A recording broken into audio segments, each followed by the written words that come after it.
तो जैसा कि आप लोग अपनी स्क्रीन के ऊपर कुछ सेंटेंस को देख रहे हैं, हमने प्रत्येक सेंटेंस में कुछ ना कुछ मिस्टेक कर दी है। अब आप लोगों को बताना है कि इसमें मिस्टेक कहाँ पे है। तो हम जानते हैं कुछ ना कुछ जितने बच्चे होंगे इसमें कुछ ना कुछ बच्चे अपना तुक्का लगाएंगे, कुछ बच्चों को कॉन्सेप्ट पता होगा। बट जो ये सेंटेंस रिलेटेड होते हैं हमारे, ये होते हैं हमारे वर्ब से रिलेटेड। तो अगर आपको कंफ्यूजन है वर्ब में तो पूरा वीडियो देखिएगा। यकीन दिलाते हैं कि एक भी कंफ्यूजन आप लोगों का हमारे वीडियो के बाहर नहीं जाएगा। जितना कंफ्यूजन है सब इसी वीडियो में निकल जाएगा और कोई भी कंफ्यूजन वर्ब से रिलेटेड नहीं रह जाएगा। लेकिन अगर आपके एयरफोर्स या नेवी एग्जाम में कोई भी क्वेश्चन आता है वर्ब से रिलेटेड तो आप उसको सबसे अच्छे से और सबसे पहले हैंडल करेंगे। रटेंगे कोई भी रूल नहीं, जितने हम रूल्स बताएंगे वो आपके एग्जाम के लिए ही चुने गए हैं। मतलब कि डिफेंस के लिए जो होते हैं मोस्ट इंपॉर्टेंट रूल हैं वही हम लेकर आए हैं। तो अगर सबसे पहले हम रूल की बात कर लें, सबसे पहला रूल हमारा होता है ईट से रिलेटेड, यानी कि खाने से रिलेटेड। अगर ये जान लीजिएगा कि वर्ब का मतलब होता है फिजिकल एक्टिविटी, मतलब कि जितना हम अपने दैनिक जीवन में फिजिकल लाइफ में जो वर्क करते हैं उसी को हम वर्ब कहते हैं। वर्क से हम वर्ब को निकाल सकते हैं। तो अगर पहला रूल हम समझना चाहें तो जब कभी भी आपको इंग्लिश ग्रामर में लंच डिनर ब्रेकफास्ट के बाद कुछ लगाना है तो इसमें कभी ईट का प्रयोग मत करिएगा। कभी भी इसमें ईट का प्रयोग नहीं किया जाता है। अगर आपको इसके बाद कुछ लगाना है, मतलब अगर आप लोग इसको ले रहे हैं, अपने ग्रहण कर रहे हैं अपने शरीर में, तो इसके लिए हमेशा टेक का प्रयोग करेंगे। अगर आप लोग टेक का प्रयोग नहीं कर सकते हैं तो हैव का प्रयोग कर दीजिएगा, परंतु कभी भी ईट का प्रयोग न करिएगा, क्योंकि ईट का प्रयोग हमारा गलत होता है। आपके एग्जाम में क्या करता है, ईट लगाकर ही देता है, जिससे कि ये बच्चे कंफ्यूज होकर गलत कर देते हैं। जैसे कि एग्जाम्पल के लिए अगर हम समझना चाहें तो कह सकते हैं प्लीज। कुछ बच्चे कहते भी होंगे अपने घर में टेक योर लंच, तो आप लोग यहां समझ सकते हैं प्लीज टेक योर लंच से यहां पे हमारा लंच आया हुआ है। अब लंच के लिए हम लोग ईट का प्रयोग नहीं करेंगे, आपके एग्जाम में ईट ही लगा के देगा जो गलत होगा डैम श्योर। तो वहां पे आप लोग क्या करेंगे, पहचानना सीखिएगा। एग्जाम में हमने केवल 3 वर्ड बताए हैं, आपके एयरफोर्स एग्जाम में 3 ही वर्ड पूछे जाएंगे। अगर इसके बाहर पूछे जाएं तो हमको बताइएगा। लंच याद कर लीजिएगा, डिनर याद कर लीजिएगा और ब्रेकफास्ट याद कर लीजिएगा। अगर इनके बाद हमको कुछ लगाना है तो ईट का प्रयोग ना करके टेक और हैव का प्रयोग कर देंगे। ये रूल आपको अच्छे से क्लियर हो गया होगा मेरे ख्याल से। अच्छा, इस रूल को और अच्छे से जानने के लिए हम कुछ एग्जांपल देखते हैं जो आप लोगों के लिए सहायक साबित होंगे। जैसे सेकंड एग्जांपल हमारा लिखा हुआ है, आप लोग साथ में नोट्स बनाते चलिए अगर हो सके तो, और बाकी हम इसकी पीडीएफ दे ही देंगे।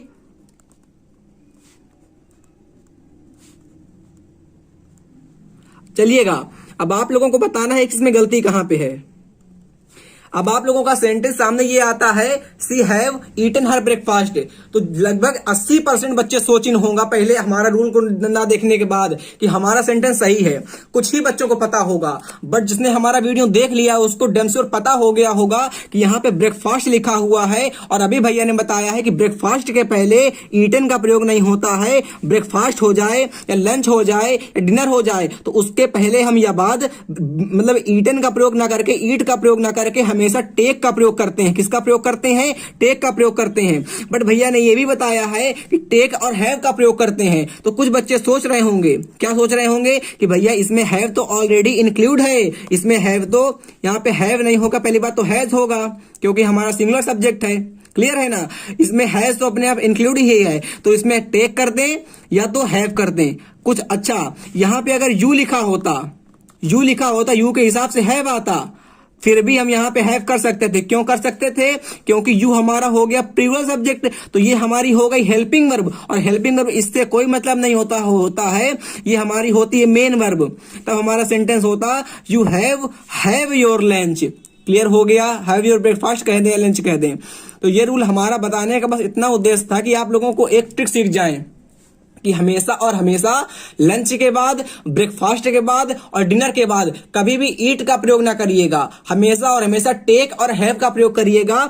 इस सेंटेंस को, इस रूल को, इस कॉन्सेप्ट को एकदम अपने दिमाग में इंटर कर लीजिए, और इंटर दिमाग में ना हो पाए तो अपनी कॉपी में इंटर कर लीजिए ताकि आप लोगों के दिमाग में बाद में इंटर हो पाए। क्लियर हो गया रूल अच्छे से। अच्छा, अब सेकंड अपना रूल देखते हैं हम लोग क्योंकि जितने हम रूल बता रहे हैं वो आपके एग्जाम के लिए ही हैं। तो प्रत्येक रूल को हल्के में न लेते हुए प्रत्येक रूल को समझने की कोशिश करिए और अपने नोट्स में इंक्लूड करिए।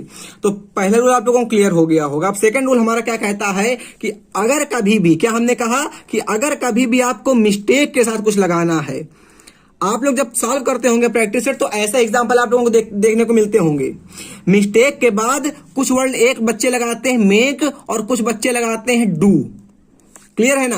कुछ बच्चे क्या लगाते हैं, मेक लगा देते हैं और कुछ बच्चे डू लगा देते हैं। बट हम आपको क्या बता रहे हैं कि मिस्टेक के बाद हमेशा मेक का प्रयोग करेंगे। किसका प्रयोग करेंगे? मिस्टेक के बाद हमेशा, और हमेशा मेक का प्रयोग करेंगे। कभी भी आप लोगों का डू नहीं आएगा मिस्टेक के बाद। क्लियर है ना? जैसे आप लोगों ने सुना होगा मेक अ नॉइज,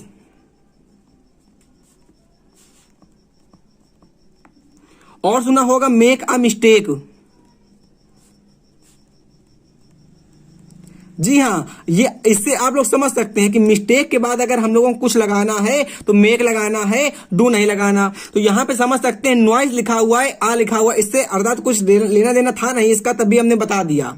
क्लियर है ना? तो मिस्टेक हुई है, क्योंकि मिस्टेक मेक अनॉइज का मतलब होता है कुछ ना कुछ गलती हुई है, इसीलिए यहाँ पे डू का प्रयोग ना करते हुए डू अ नॉइज नहीं कहते हैं। क्यों? क्योंकि शोर मचाना एक प्रकार की गलती होती है, मिस्टेक होती है, और मिस्टेक के साथ हमेशा मेक का प्रयोग करते हैं, कभी भी डू का प्रयोग नहीं करते हैं। इसीलिए यहाँ पे डू का प्रयोग ना होकर मेक का प्रयोग होता है और हमारा सेंटेंस सही हो जाता है। अच्छा, हमारा ये एग्जाम्पल बताने का माध्यम केवल ये था कि आप लोगों को ये रूल अच्छे से क्लियर हो पाए। क्लियर हो गया होगा? नहीं आया तो फिर से पढ़िए। अच्छा, अब बच्चे कहेंगे मेक, आप लोगों ने मिस्टेक के साथ मेक तो लगा दिया, बट डू के साथ कौन कौन से वर्ड आएंगे? तो डू के साथ हम लोग देख लेते हैं।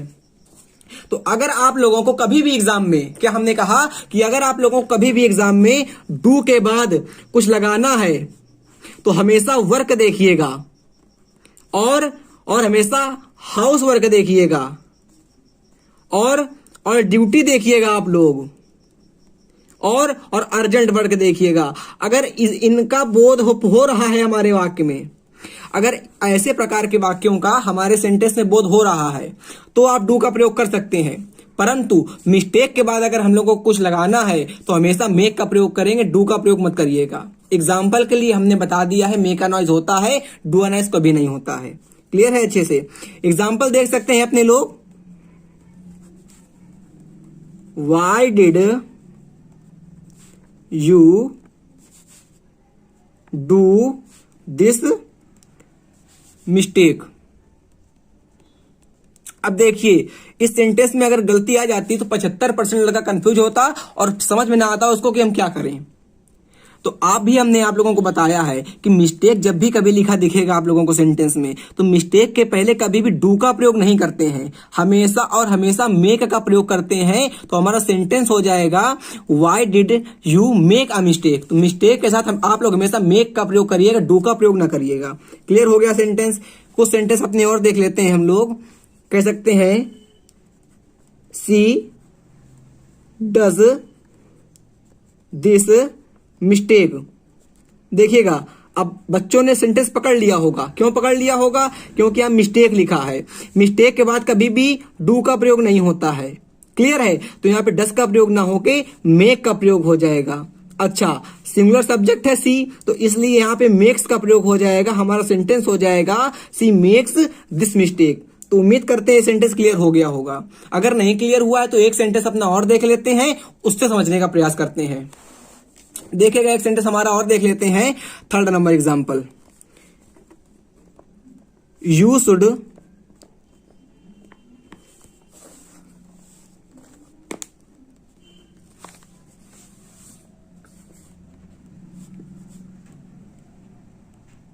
हमने एक एग्जाम्पल आप लोगों को समझाने के लिए और लिख दिया है, you should not do this mistake. अब आप लोग समझ चुके होंगे कि मिस्टेक के बाद कभी भी डू का प्रयोग नहीं करते हैं। मिस्टेक के बाद अगर आप लोगों को प्रयोग करना ही है तो मेक का प्रयोग करिए। तो यहां से डू नहीं होके मेक का प्रयोग हो जाएगा, आपका एग्जाम्पल एकदम राइट हो जाएगा।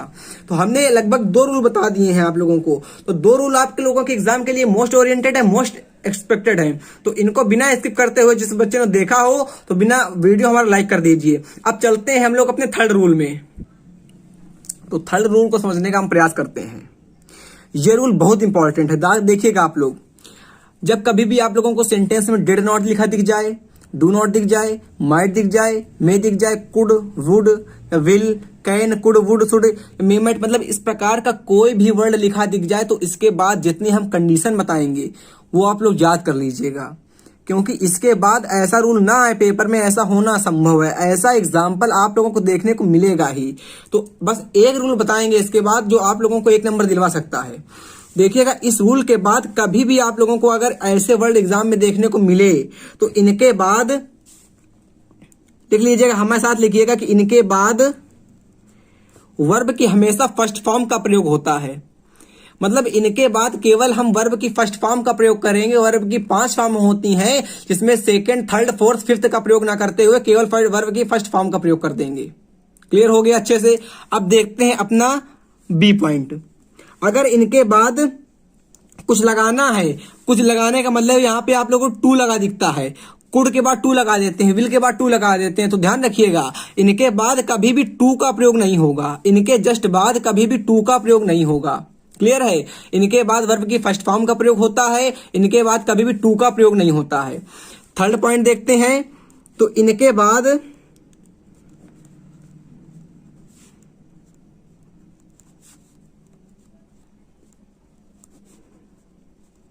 हमने लिख दिया कि इनके बाद हैज और हैड का प्रयोग ना होकर केवल और केवल हैव का प्रयोग होगा। अब कुछ बच्चे सोच रहे होंगे कि यहाँ पे हैव का प्रयोग क्यों होगा, तो बता दें कि वर्ब की हमारी फॉर्म होती हैं 5, जिसमें कि वर्ब की हमारी पहली फॉर्म को हम वर्ब की फर्स्ट फॉर्म कहते हैं। अगर वर्ब की सेकंड फॉर्म देखना चाहें तो वो हमारी होती है हैड, और थर्ड फॉर्म भी हमारी होती है हैड। इसकी फोर्थ फॉर्म हमारी होती है हैविंग, और इसकी फिफ्थ फॉर्म हमारी होती है हैज। तो याद कर लीजिएगा, मतलब वर्ब की 5वीं फॉर्म, वर्ब की जो फिफ्थ फॉर्म, वर्ब की हमारी जो फिफ्थ फॉर्म होती है वो हमेशा और हमेशा सिंगुलर होती है, और सिंगुलर वर्ब में हमेशा एस का प्रयोग करते हैं। जिस प्रकार इस में हम लोग एस का प्रयोग करते हैं, तो वहां से आप लोग समझ सकते हैं कि इस हमारा सिंगुलर होता है। उसी प्रकार हैज में हम लोग एस का प्रयोग करते हैं, जिससे कि आप लोग समझ सकते हैं हैज हमारा सिंगुलर होता है। तो याद कर लीजिएगा आप लोग, मतलब समझ लीजिएगा कि हैव हमारी वर्ब की फर्स्ट फॉर्म होती है, और अगर इसके बाद आप लोगों को हैज या हैड लिखा दिखा तो वो हमारा हो जाता है गलत। तो सही क्या होता है, सही हमारा होता है केवल हैव का प्रयोग करते हैं इसके बाद। 3 पॉइंट बताए हैं, 1 पॉइंट हमारा और देख लीजिएगा बस।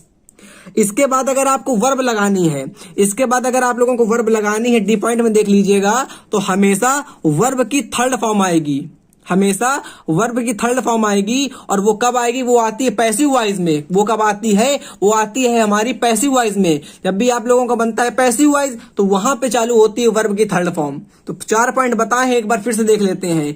जब भी आप लोगों को कभी सेंटेंस में did not, do not, might, may, could, will, shall, can, would, should, must, मतलब ये लिखे दिखे वर्ड, तो इनके बाद 4 पॉइंट बता, इनको याद कर लीजिएगा।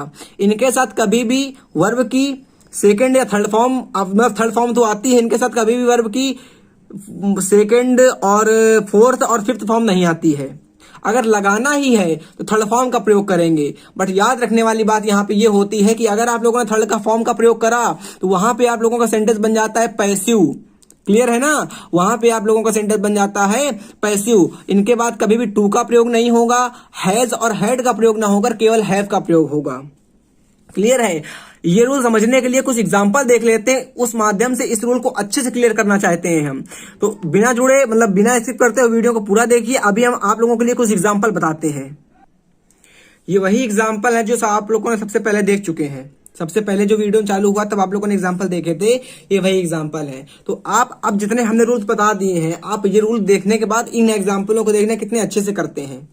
तो अभी हमने आपको बताया था कि कभी आप लोगों को वुड, शुड, मे, माइट के साथ हमेशा और हमेशा वर्ब की फर्स्ट फॉर्म का प्रयोग करते हैं, तो यहाँ पे वर्किंग लिखा हुआ है, तो यहाँ पे वर्किंग का प्रयोग ना होकर केवल वर्क का प्रयोग हो जाएगा, और पहला नंबर सेंटेंस हमारा एकदम सही हो जाएगा, मतलब कि इसमें आईएनजी नहीं रहेगा। अब सेकंड सेंटेंस देखते हैं, अपना लिखा है he can completed the work. यहाँ पे आप लोगों को कंप्लीटेड नहीं होगा। क्यों नहीं होगा, क्योंकि भाई ये सेंटेंस हमारा पैसिवाइज नहीं है। अगर यहाँ पे हमारा सेंटेंस पैसिवाइज होता तो हम यहाँ पे कंप्लीटेड सही कर देते, बट ये हमारा यहाँ पे पैसिवाइज नहीं है, इसलिए यहाँ पे हमारा कंप्लीट हो जाएगा, इससे भी हमारा ईडी हट जाएगा। थर्ड सेंटेंस देखते हैं, लिखा है you must had a book. अब आप लोगों को बताना है कि इसमें गलती कहाँ पे है। तो अभी हमने आपको बताया था कि कभी भी पैसिव वॉइस में, मतलब पैसिव वॉइस में तो लगता है सब थर्ड फॉर्म मोडाल्स के साथ, बट यहाँ पे मस्ट लिखा हुआ, मस्ट एक प्रकार की मोडाल्स है और मोडाल्स के साथ हमेशा वर्ब की फर्स्ट फॉर्म का प्रयोग करते हैं, इसलिए यहाँ पे हैड का प्रयोग ना होकर केवल हैव का प्रयोग हो जाएगा, हमारा सेंटेंस सही हो जाएगा। एकदम क्लियर हो गया अच्छे से। अब देखते हैं अपने लोग फोर्थ नंबर सेंटेंस, लिखा है सी मस्ट हैज डन इट। अब इसमें आप लोगों को बताना है कि गलती कहाँ पे है। हमेशा और हमेशा हैव का प्रयोग करते हैं, हमेशा और हमेशा हैव का प्रयोग करते हैं, तो यहाँ पे हमारा जो लिखा हुआ है हैज न कट के यहाँ पे हैव आ जाएगा। ये नहीं देखिएगा आप लोग सी के बाद हैव आ रहा है, ये माइंड मत करिएगा। हमारा सी के बाद हैव तो आ रहा है, वो तो गलत है, बट इसके हिसाब से चलेगा रूल्स, मोडाल्स के हिसाब से रूल चलेगा। यहाँ पे सब्जेक्ट के हिसाब से रूल नहीं चलेगा। सब्जेक्ट वर्ब एग्रीमेंट चैप्टर नहीं है, और चैप्टर की तो छोड़ो, यहाँ पे मोडाल्स लगी हुई है। अभी हमारे सेंटेंस में मोडाल्स लग जाती है, सब्जेक्ट के बाद हमारी आ गई मोडाल्स, तो मोडाल्स के हिसाब पे यहाँ पे वर्ब आएगी, यहाँ पे हैव का प्रयोग होगा, हैज का प्रयोग नहीं होगा। लिखा हुआ है fifth number sentence, I didn't has any problem. तो इसमें बताएं गलती कहां पे है। डिड नॉट के बाद हमने बताया था आप लोगों को कि कभी भी हैज का प्रयोग ना करिएगा, हैव का प्रयोग करिएगा।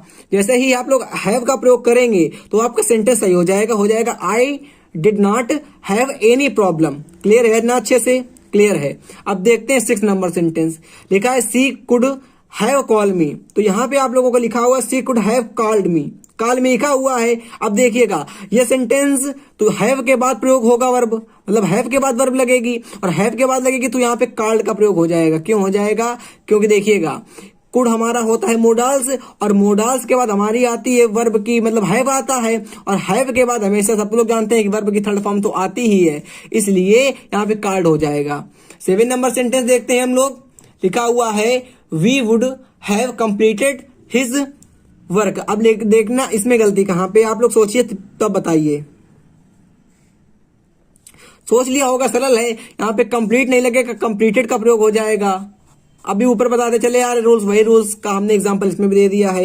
8 नंबर सेंटेंस देखिएगा, तो यहाँ पे आप लोगों का वुड नॉट के बाद मेकिंग लिखा हुआ है, तो वुड नॉट के बाद कभी मेकिंग का प्रयोग ना होकर मेक का प्रयोग हो जाएगा, क्योंकि मोडाल्स के साथ हमेशा वर्ब की फर्स्ट फॉर्म का प्रयोग होता है, और मेक हमारी वर्ब की फर्स्ट फॉर्म होती है, इसकी सेकेंड और थर्ड फॉर्म हमारी होती है मेड और मेड। सेकेंड थर्ड फॉर्म याद कर लीजिएगा, मेक की मेड और मेड होती है, और वर्ब की मेकिंग वर्ब की फोर्थ फॉर्म होती है। अगर फिफ्थ फॉर्म की बात कर लेते हैं हम लोग तो हो जाती मेक्स। तो आप लोगों को जितने हमने सेंटेंस बताए सब क्लियर हो गए होंगे। अब एक रूल और बता देते हैं आप लोगों के लिए जो भी मोस्ट इंपॉर्टेंट है। तो चलते हैं अपने चौथे रूल्स में हम, तो देखते हैं अपने लोग चौथा रूल। यहाँ पे मेक, बिड और लेट दिखा हुआ है। आप लोगों को अधिकतर बच्चों को लेट ही पता होगा, बट नहीं, 3 वर्ड हमारे होते हैं, एक होता है मेक, एक होता है बिड, एक होता है लेट। तो इसके बाद अगर ऑब्जेक्ट दिया हुआ है तो टू का प्रयोग नहीं होता है। आप लोग कंफ्यूज बहुत होते हैं एग्जाम में, याद कर लीजिएगा इस रूल को कि मेक के बाद, बिड के बाद और लेट के बाद कभी भी अगर ऑब्जेक्ट दिया है तो टू का प्रयोग नहीं होगा। एग्जाम्पल के लिए हम लोग कह सकते हैं she made me to run. तो आप लोगों को बताना है कि पहले एग्जाम्पल में गलती कहां पे है। तो अभी हम लोगों ने आपको बताया है, हमने बताया है कि मेक के बाद, बिड के बाद और लेट के बाद अगर कभी भी ऑब्जेक्ट लिखा हुआ है, मतलब कि ऑब्जेक्टिव केस का प्रोनाउन लिखा हुआ है, तो उसके बाद कभी भी टू का प्रयोग नहीं करते हैं। तो यहाँ पे आप लोग देख रहे होंगे मेड, मेड के बाद आप लोगों को ऑब्जेक्टिव केस का प्रोनाउन तो लिखा हुआ है मी, तो यहाँ पे टू का प्रयोग नहीं होगा, अर्थात हमारा यहाँ पे टू गलत हो जाएगा। क्लियर हो गया, सेंटेंस अच्छे से आ गया है। जिस सेंटेंस में आप लोगों को कंफ्यूजन लगे तो कमेंट करिएगा, हम आपको कमेंट का रिप्लाई दे देंगे। अब देखिएगा 2 नंबर सेंटेंस लिखा है I made him to open the door. अब इसमें आप लोगों का मेड के बाद देख रहे होंगे कि हिम का प्रयोग हुआ है, और हिम हमारा होता है ऑब्जेक्टिव केस का प्रोनाउन, तो हिम का प्रयोग हुआ है, हिम के कारण यहाँ पे टू का प्रयोग नहीं होके मतलब हो जाएगा I made him open the door. 3rd number देखते हैं, लिखा है she made him to opening the door. अब देखिएगा फिर वही एग्जांपल फंस गया, मेड के बाद हमारा हिम लिखा हुआ है, हिम हमारा होता है ऑब्जेक्टिव केस का प्रोनाउन, तो हिम ना होके मतलब हिम होके यहाँ पे टू का प्रयोग नहीं होगा, क्योंकि ये ऑब्जेक्टिव केस का प्रोनाउन है, मेड के बाद आया है। Let me to read the book. तो कुछ बच्चे सोचते होंगे ऐसा सेंटेंस एकदम सही होता है, बट एग्जाम में आपका सेंटेंस गलत हो जाता है। एग्जाम में आपका जो एग्जामिनर होता है वो सेंटेंस इस प्रकार के काट देता है और आप अपने नंबर जोड़ लेते हैं। तो ऐसा करा करिए कि अच्छे से रूल देखा करिए, वाह वाह में पढ़ा मत करा करिए, होनलुलु में पढ़ाई करेंगे तो बस होनलुलु हो जाएंगे। अच्छे से पढ़ाई करिए, एकदम डीपेस्ट कॉन्सेप्ट को समझिए, तब एकदम अच्छे से पढ़ाई करिए। अब बहुत ज्यादा फॉर्म पढ़ने लगे हैं एयरफोर्स नेवी में, सिलेक्शन लेना आसान नहीं बचा है। तो यहाँ पे मी हमारा होता है ऑब्जेक्टिव केस का प्रोनाउन, मतलब ऑब्जेक्टिव केस होता है तो ऑब्जेक्ट आया हुआ है लेट के बाद, तो ऑब्जेक्ट जब भी लेट के बाद, बिड के बाद या मेड के बाद आता है तो कभी भी टू का प्रयोग नहीं होता है। तो यहाँ पे हमारा टू का प्रयोग नहीं होगा। सेंटेंस राइट हो जाएगा let me read the book. 5 number sentence देखते हैं, let him to catch the train. फिर भी देखिएगा लेट के बाद हमारा हिम का प्रयोग हुआ है, हिम हमारा होता है ऑब्जेक्ट, तो ऑब्जेक्ट के लिए यहाँ पे टू का प्रयोग ना होके हो जाएगा sentence let him catch the train. Sentence देखिएगा, 2 एग्जांपल मोस्ट इंपॉर्टेंट है, आप लोगों के डिफेंस एग्जाम में आ भी सकते हैं, तो ध्यान से देखिएगा। लिखा है why did you make him to clean the door. अब आप लोगों को बताना है क्या इसमें मेक सही है, मतलब क्या इसमें टू सही है कि गलत है। जाहिर सी बात है गलत है यार, क्योंकि अभी हमने बताया कि मेक लिखा है, मेक के बाद ऑब्जेक्ट आया है, ऑब्जेक्ट हमारा हिम हो गया, तो हिम के कारण यहाँ पे टू का प्रयोग नहीं होगा, हमारा टू गलत हो जाएगा। 7 नंबर सेंटेंस देखते हैं, ये भी इंपॉर्टेंट है आप लोगों का, सी made him consulting the doctor. अब आप लोगों का सेंटेंस बताएंगे क्या गलत है, क्या सही है। तो देखिएगा सब्जेक्ट हमारी वह रूल चलता है, सब्जेक्ट के बाद हमेशा वर्ब आती है, उसके बाद हमेशा ऑब्जेक्ट आता है हमारा। तो यहाँ पे आप लोगों को मेड के बाद हिम तो लिखा हुआ है, बट उसके बाद कंसल्टी का प्रयोग ना होकर कंसल्ट हो जाएगा। क्या हो जाएगा, कंसल्ट हो जाएगा, और हमारा सेंटेंस सही हो जाएगा सी made him consult the doctor. तो आप लोगों को हमने 4 रूल बताए हैं। अब देखते हैं अपना 5th नंबर रूल। तो यहीं तक रखते हैं, हमको लगता है वीडियो काफी लंबा हो चुका है, आप लोग बोर ना हो। तो 5th नंबर रूल हम अपना नेक्स्ट वीडियो में देखेंगे। अगला वीडियो आने के लिए जय हिंद जय भारत। हम बता दें कि जिन बच्चों ने हमारा चैनल को सब्सक्राइब नहीं किया है तो प्लीज सब्सक्राइब कर लीजिए। अगला वीडियो इससे भी अच्छा बनाना चाहेंगे, वर्ब का टॉपिक इतना अच्छे से हम क्लियर करवा देंगे जो आप लोगों ने कहीं नहीं पढ़ा होगा। तो अगला वीडियो फिजिक्स का आएगा जो इंपॉर्टेंट रहेगा आप लोगों के एग्जाम के लिए। 20 क्वेश्चन जो हम पढ़ा रहे हैं आजकल एग्जाम एक्सपेक्टेड सीरीज, और उस जो सीरीज है जाके देखिएगा, आप लोगों को जरूर फायदा होगा इस सीरीज से। तो प्लीज हमारे चैनल को सब्सक्राइब करना ना भूलिएगा। अगला वीडियो आने के लिए जय हिंद जय भारत, वंदे मातरम।